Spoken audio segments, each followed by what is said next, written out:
हे CMA students, अगर आप आने वाले 30 डेज में एग्जाम देने वाले हैं तो इस वीडियो को पूरा देखें। इस वीडियो में मैं जो भी आपको स्ट्रेटेजीज बताने वाला हूं वो सब already tested, verified and proven strategies हैं जो बच्चों में रिजल्ट्स लाए हैं और लाते रहेंगे। तो इसमें कुछ भी हिलाना नहीं है। अगर आप इसको फॉलो करेंगे तो आप इसी टर्म पास हो सकते हैं। सबसे पहले लास्ट 30 डेज पर आपका फोकस एकदम अपने पढ़ाई पर आ जाना चाहिए। ठीक है, कुछ चेंजेस करते हैं हम लोग इस लास्ट 30 डेज में कि आप सबसे पहले ये चीज समझ लीजिए कि इस लास्ट 30 डेज में आप इतना प्रेशर में आ जाते हो बहुत बार कि एकदम माइंड प्रेशर कुकर जैसा बजने लगता है बहुत बार। तो उस प्रेशर को रिलीज करने का सारा तरीका, टोटका इस स्ट्रेटेजी वीडियो में है। तो इसको पूरा ध्यान से समझें कि सबसे पहले लास्ट 30 डेज में सबसे इंपॉर्टेंट चीज आपके लिए हो जाता है आपका टाइम। तो टाइम वेस्ट नहीं होना चाहिए, इस चीज का ध्यान रखना है। और कभी कोई अननेसेसरी रीजन से, अनकंट्रोलेबल रीजन से वेस्ट हो भी गया तो उतना वरी भी नहीं करना कि मेरा टाइम वेस्ट हो गया। कूल रहना, मतलब there are two things. Time waste नहीं होना चाहिए और अगर वेस्ट हो गया तो कूल रहना, चिल मारना। ठीक है, हो गया तो कोई बात नहीं है, पैनिक नहीं होना। So what will happen if you panic today, there will be more panic in the upcoming days. So it's very important to keep your mind cool if in any case your time has got wasted. Since time बहुत precious है तो time को बांधना बहुत जरूरी है। Time को बांधने के लिए क्या करेंगे हम लोग? टाइम को बांधने के लिए एक प्रॉपर स्टडी रूटीन बनाना है। ठीक है, एक प्रॉपर स्टडी रूटीन बनाना है। अब इस स्टडी रूटीन में आपको मल्टीपल स्लॉट्स डाल देने हैं। डे वन अगर आप उठा रहे हो, मान लो उसमें लिख देंगे डेट और मंडे है फॉर एग्जांपल, तो उसमें स्लॉट 1, स्लॉट 2, स्लॉट 3, स्लॉट 4 ऐसे आप बनाएंगे। 3-3 घंटे का एक स्लॉट हो ही सकता है आराम से। 3 आवर्स ईच करके आप एक एक स्लॉट बना लेंगे। उस पर्टिकुलर स्लॉट का सब्जेक्ट और टॉपिक फिक्स हो जाना चाहिए। अब टॉपिक में कितना आवर्स लगेगा वो आपको अपने प्रीवियस एक्सपीरियंस से पता चल जाता है कि ये ज्यादा है, ये कम है। नॉर्मली एक बच्चा हम लोग को कई बार बोलता है कि सर, नॉर्मली हम लोग देखें, आप लोग जो एक क्लास में पढ़ाते हैं ना, उसको रिवाइज करने में करीब करीब 2 घंटा लगता है। तो उस लॉजिक से भी आप अपना स्लॉट का टाइम में कितना टॉपिक हो सकता है उसको आप फिक्स कर सकते हो अगर आपने क्लास की हुई है तो। नहीं तो अपने एक्सपीरियंस से एक बार गेस्टिमेट करके, गेस करके, ध्यान लगा के डालना पड़ेगा। देखा जाएगा, फिर थोड़ा बहुत चेंजेस होगा। बट ओवरऑल आपको अपना हर दिन का सब्जेक्ट पता होना चाहिए और उसका टॉपिक भी पता होना चाहिए। हो सकता है वो रिवाइज होगा, रिव्यू होगा, उसको डे एंड में बैठ के रिव्यू करेंगे और नेक्स्ट डे के हिसाब से फिर उसको नया बना लेंगे। थोड़ा बहुत पेंसिल से बनाए, करेक्शन होते रहेगा, कोई प्रॉब्लम नहीं है। एक्सेल शीट में बना ले तो और इजी रहेगा। करेक्शन करके ये ना करिएगा कि रिवीजन का जो पीरियड है वो एग्जाम के ऊपर चढ़ गया जाके, बस ऐसा ना हो। ये आपको स्लॉट वाइज स्टडी क्या करता है, एक बेसिकली चंक में एक पोर्शन खत्म कराने की कोशिश करता है। इस स्लॉट्स में अभी लास्ट 30 डेज में बहुत बार बच्चे क्या करते हैं, मल्टीपल सब्जेक्ट घुसा देते हैं। Subject A, B, C, D, ऐसा ना करो, क्योंकि आपका एग्जाम एक दिन में मल्टीपल सब्जेक्ट्स नहीं है, एक दिन में एक ही सब्जेक्ट है। और एग्जाम के पहले दिन आपको एक पूरा दिन एक ही सब्जेक्ट पढ़ना पड़ता है, इसलिए पूरा दिन एक सब्जेक्ट पढ़ने का प्रैक्टिस आपको करना पड़ेगा। इसलिए अब लास्ट 30 डेज में हमेशा नियम के हिसाब से आप पूरा दिन एक ही सब्जेक्ट पढ़ेंगे।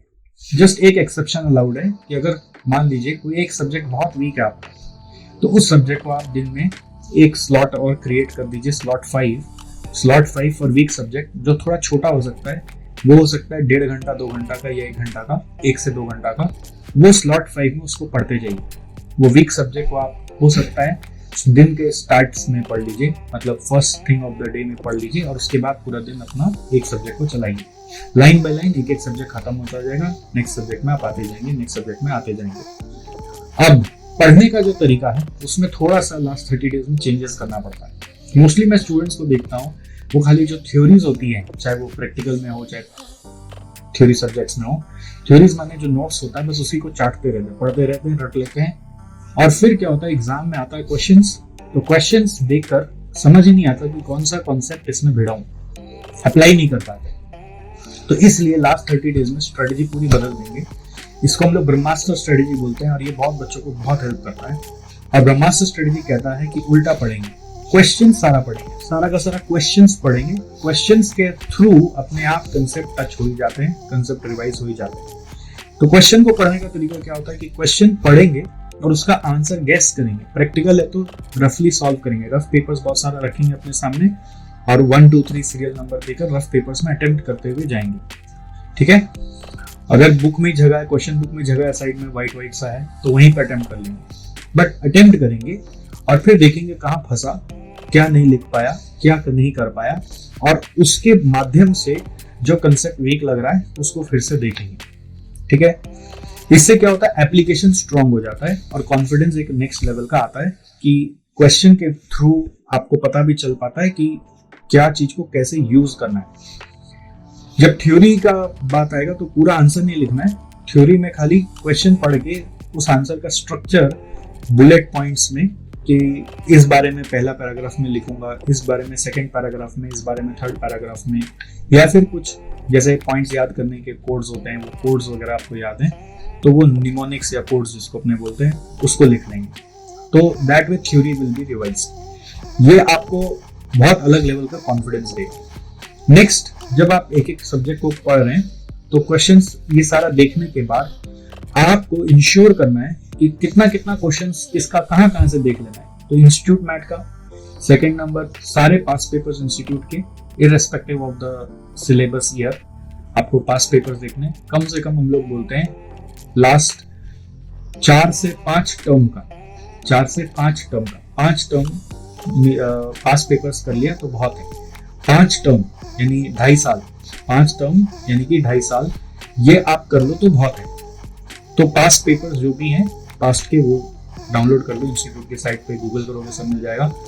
मॉक टेस्ट पेपर्स भी इंस्टीट्यूट से जो पास में आए हुए थे वो भी, ठीक है, पास पेपर्स और मॉक टेस्ट पेपर्स और इंस्टीट्यूट का मॉड्यूल, इंस्टीट्यूट का मॉड्यूल, पास पेपर्स और ये आपका मॉक टेस्ट पेपर्स, ये तीनों आपको अपने ये डे वाइज स्लॉट में हर टॉपिक का करना है।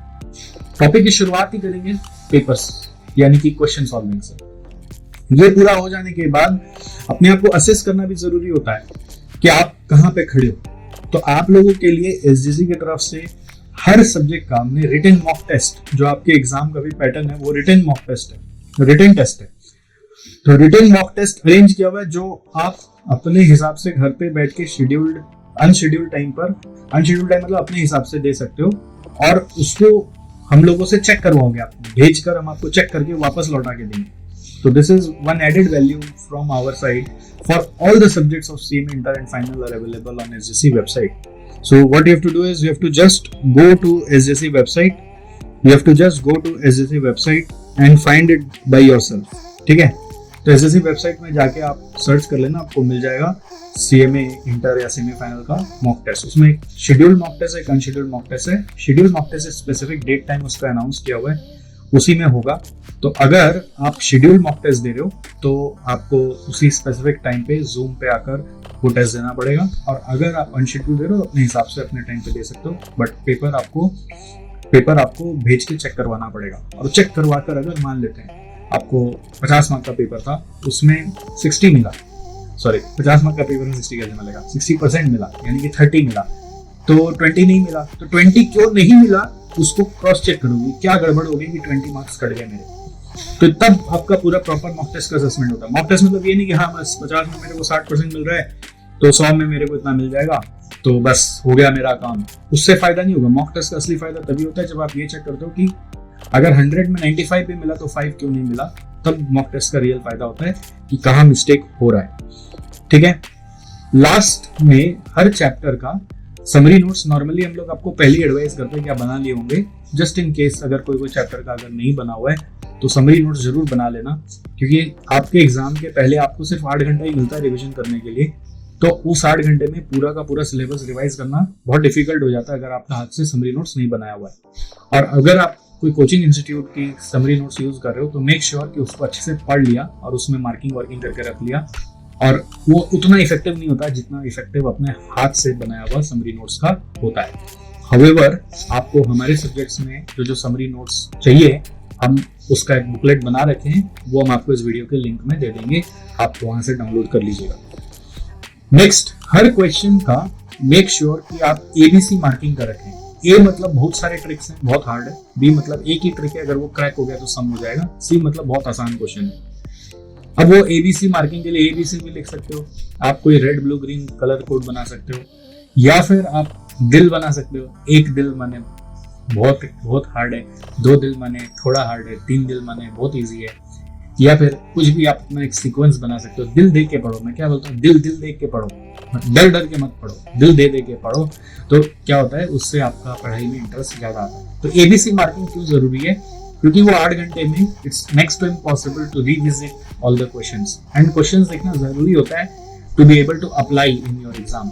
तो सारे तो नहीं देख सकेंगे, तो हर चैप्टर से वही देखेंगे जो एबीसी में ए या बी में आता है, और वो भी उस क्वेश्चन में भी जब मार्किंग करोगे, पूरा क्वेश्चन कोई नहीं दिखता है, उस क्वेश्चन का क्या ट्रिक है वो ट्रिक का भी मार्किंग करके रखोगे, ठीक है। तो that helps you to basically save your time the day before.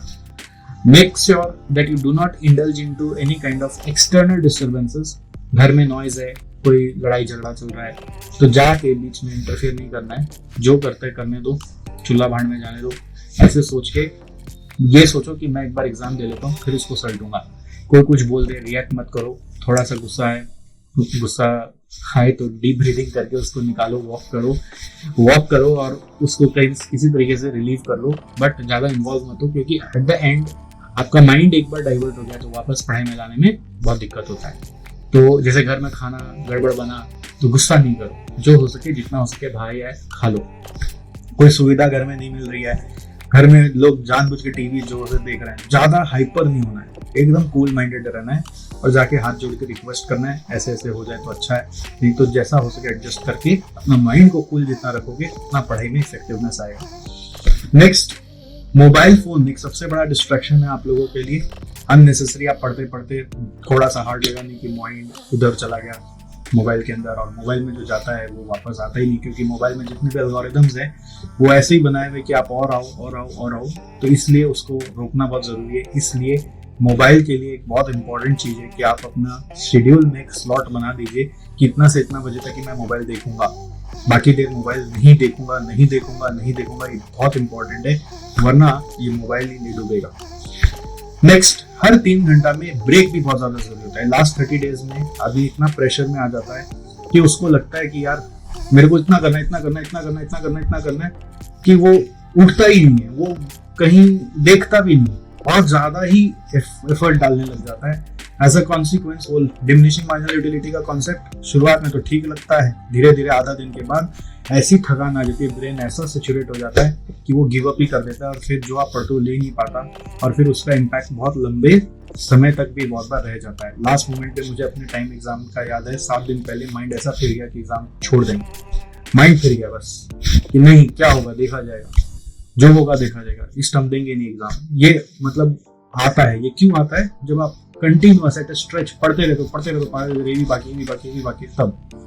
तो हम लोगों को उस समय उतना अच्छे से टाइम शेड्यूल बनाना ही नहीं आता था, इसलिए हम लोग फंस गए थे। दूसरा, हम लोग क्या करते थे, लगातार जो बैठे पढ़ते रहते थे, तो शुरुआत का कुछ घंटा अच्छा जाता था, बट बाद का घंटा पूरा बर्बाद हो जाता था। इसलिए हर 3 घंटे के बाद एक अच्छा ब्रेक लो, आधा घंटा पौन घंटा का ब्रेक मिनिमम लो, और उस ब्रेक में 3 तरह का एनर्जी ग्रास्प करने का कोशिश करो। Physical energy, mental energy, emotional energy. Physical energy थोड़ा सा एक्सरसाइज करके आ जाएगा, कुछ खा के आ जाएगा, ज्यादा जंक मत खाइए, जंक खाने से क्या होगा कि और ज्यादा थकान आएगी थोड़ी देर के बाद। तो फ्रेश फ्रूट्स खाइए, जूस पीजिए, नट्स खाइए, ड्राई फ्रूट्स जो होता है वो सब खाइए, ज्यादा स्नैक्स मत खाइए, वजन भी बढ़ जाएगा अननेसेसरी, और फिर बाद में थकान ज्यादा आने लगेगी। तो जितना हो सके फ्रेश, थोड़ा ब्लैक टी पीजिए, या फिर जो नॉर्मल टी है वो पी सकते हैं, कोई प्रॉब्लम नहीं है, एनर्जी आए बस फिजिकल एनर्जी के लिए। सेकंड, मेंटल एनर्जी के लिए थोड़ा सा स्लीप प्रॉपर होना चाहिए। स्लीप मतलब कितना घंटा का sleep sir? 6 hours sleep is good. Up to 7 hours you can sleep, no problem. 6 to 7 hours is good sleep. उससे ज़्यादा स्लीप आ रहा है तो थोड़ा सा प्रॉब्लम है, क्योंकि वो आपका शेड्यूल बिगाड़ देगा, तो उसका थोड़ा उपचार करना पड़ेगा। ब्लैक टी, ब्लैक कॉफ़ी कुछ पीते रहिए, और क्या करेंगे। और मेंटल एनर्जी के लिए क्या करना चाहिए, थोड़ा सा हो सके तो मेडिटेशन भी सिंपल सा है, एक बहुत इजी सा मेडिटेशन आपको सिखाता हूँ कि ऐसे बस आंख बंद करेंगे और कान बंद करेंगे और ओम का उच्चारण करेंगे जोर से अपने अंदर से, जैसे कि नाभि से आवाज आ रहा है ओम, और ये आंख और कान बंद करके करने से बहुत इसका पावर आता है। ऐसा आप 2 से 3 बार करेंगे तो आपका माइंड एकदम काम हो जाएगा। ये बाय हैबिट एवरी डे नहा धो के जो रेडी होते हो उसी समय ही कर लेना, तो पूरा दिन आपको बहुत एनर्जी मिलेगा, मेंटली माइंड काम रहेगा, अननेसेसरी नॉइज से आपको ज़्यादा पेन नहीं होगा, ज़्यादा डिस्ट्रैक्शन भी नहीं होगा, ठीक है। आप फोकस ज़्यादा रहोगे। और दिन में जितना बार आपको ये करना करो। मेंटल एनर्जी के लिए डीप ब्रीदिंग करना भी बहुत ज़्यादा जरूरी है। तो जैसे ही आपको लगने लगे कि अभी चीज़ कम समझ में आ रहा है, थोड़ा सा उठा, वॉक किया और डीप ब्रीदिंग किया, वॉक किया, डीप ब्रीदिंग किया, वापस आके बैठ गया। तो दीज आर मेंटल एनर्जी। और इमोशनल एनर्जी मतलब अपने जिसके लिए आप ये कुछ कर रहे हो, जिससे आपको लगता है कि आपको मोटिवेशन मिलता है, वो पर्सन से बात करते रहो, उनसे मिलते रहो, गले लगते रहो, है ना। जैसे मम्मी के पास जाके बैठो, उनको बोलो थोड़ा सा आपका हेड मसाज कर दे, पापा के पास जाके बैठो, उनके गले लगो, उनके साथ थोड़ा सा टाइम स्पेंड करना भी जरूरी है। अब इसके लिए भी आप अपने स्लॉट्स में शेड्यूल में डाल दीजिए। पहला स्लॉट में मैं एक्सरसाइज कर लूंगा, दूसरा स्लॉट में मैं वॉक कर लूंगा, तीसरा स्लॉट में मैं थोड़ा सा कुछ एनर्जी ड्रिंक मतलब रेड बुल वगैरह का दरकार नहीं है, नॉर्मल टी कॉफी पी लूंगा, ठीक है। इस तरह से थोड़ा इसमें ओम उच्चारण कर लूंगा, जैसे मैंने आपको प्रोसेस बताया, और कान बंद करके। फिर आप थोड़ा शाम के समय जब पेरेंट्स घर पे आ जाते हैं तो उस समय इमोशनल एनर्जी ले लेंगे। तो जब ये सारा चीज एक साथ आपको मिलने लगेगा तो आपका रिजल्ट अच्छा आना ही आना। एक लास्ट आपको अट्रैक्ट करना पड़ेगा अपना सीए में क्वालिफिकेशन अपने प्रति। उसके लिए कहीं एक बड़ा सारा पोस्टर में सीएमए और अपना नाम लिखकर कहीं सामने अपने चिपका दें, ठीक है। और उसको विजुअलाइज करें कि यस, ये डिग्री मेरे पास आ रहा है। ये जब विजुअलाइज करने लगते हो और उस पर विश्वास करने लगते हो तो it automatically starts attracting. You know, अभी हाल में जो सीएमए का एग्जाम हुआ, उसमें एग्जाम के बाद जो बच्चे पास हो गए, क्वालिफाई हो गए, बहुत सारों का कैंपस में प्लेसमेंट चल रहा था। तो कैंपस में प्लेसमेंट के पहले ओरिएंटेशन होता है, तो ओरिएंटेशन प्रोग्राम हुआ और उसके बहुत सारे बच्चे अपने पास इंस्टीट्यूट में आए। तो उन सबसे मैंने एक सवाल पूछा कि क्या आप सीएमए बन चुके थे before actually getting this degree, मतलब अपने माइंड में अपने आप को सीएमए बना दिया था। आपको पता है सब ने बोला था यस, बहुत सारे बच्चे आए थे, सब ने बोला था यस सर, बस ये किसी को बोल नहीं पा रहे थे क्योंकि सब कोई रो रहे थे आसपास, मतलब रोते रहे, कंप्लेंट्स करते रहते, ये नहीं हुआ वो नहीं हुआ, तो बोल ही नहीं पा रहे थे। लेकिन अपने मन में हम लोगों ने अपना ठान रखा था कि मैं इस बार पास हो जाऊंगा, और हो गया हूँ, पास हो जाऊंगा क्या, हो गया हूँ। तो फिर इंस्टीट्यूट का इतना प्रॉब्लम्स के बाद भी हमारा डिग्री तो हमारे पास आ गया। तो ये मैजिक आपके लिए भी वर्क कर सकता है if you believe on it. So doesn't matter what problems will come through the institute to you, it will not affect you much, your degree will surely come. So एक video में जाते जाते जरूर दिखाना चाहूंगा हमारे एक स्टूडेंट का, आप इसको पूरा देखें कि जो भी मैं बातें बोल रहा हूँ वो 100% प्रूवन बात है कि नहीं।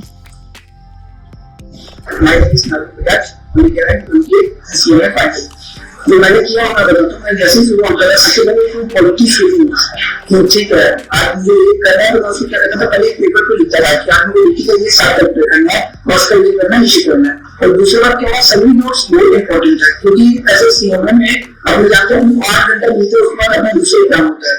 तो इसलिए मैं सभी नोट्स बना रहा था कि जो चीज मुझे पता लग रहा है उसको मैं कैसे 10 मिनट में लेके आता हूँ। माइंडसेट अपना हमेशा पॉजिटिव रहना चाहिए। जैसे मतलब शुरुआत से मैंने सीएमए को ज्वाइन किया था, सो फाउंडेशन की मतलब ऑल इंडिया रैंक एग्जाम है। मैंने क्या किया, अपनी जो भी मेरे जो पंद्रह था उसके अंदर मैंने वो लगा के रखी ऑल इंडिया रैंक 1, तो मेरा टारगेट ये था ऑल इंडिया रैंक 1, और जो मेरा ऑल इंडिया रैंक 1 नहीं आया तो मेरा टारगेट ये था all India rank 1 in first time. तो मुझे आपको जानना पड़ेगा कि आप क्या लेके आना है, और लॉ ऑफ अट्रैक्शन का आपको फॉलो करना पड़ेगा कि मुझे पास करना है। That's all. ये जो बात आपने सुनी ये मैंने नहीं बोली उनको बोलने के लिए, उन्होंने अपना दिल खोल के हमें जब बताया तो हमें ये बात समझ में आई। तो वही बात को मैं आपको थोड़ा सा और डिटेल करके बता रहा हूँ, आप इसको फॉलो करके तो देखो, the magic will happen to you. And इसके अलावा मेरे पास कुछ बोलने को नहीं है at this moment. However if you have any other question I would be happy to answer in comments. और प्लीज अगर वीडियो से कुछ भी अच्छा लगा हो तो अपने दोस्तों को थोड़ा बताना, ग्रुप में शेयर करना, क्योंकि भला जितना बांटते हो और ज्यादा भला होता है। तो जैसे मुझे पता है कि इससे आपका फायदा हो सकता है तो मैंने आपको बांटा ना, मैंने तो रोका नहीं अपने तक। उसी तरह से आपको भी अगर लगा हो कि इससे आपका कुछ फायदा हो रहा है तो आप भी जरूर इस वीडियो को थोड़ा आगे तक पहुंचाना, कि किसी को कोई एक पॉइंट भी सही लग जाए तो उसका फायदा हो तो सकता है। कुछ एक भी चीज अगर वो इसमें से नहीं करा और वो करने लग जाए तो उसका एक्स्ट्रा एडवांटेज उसको मिल जाएगा। So wish you again all the best and keep watching our YouTube channel for more such guidance. See you soon.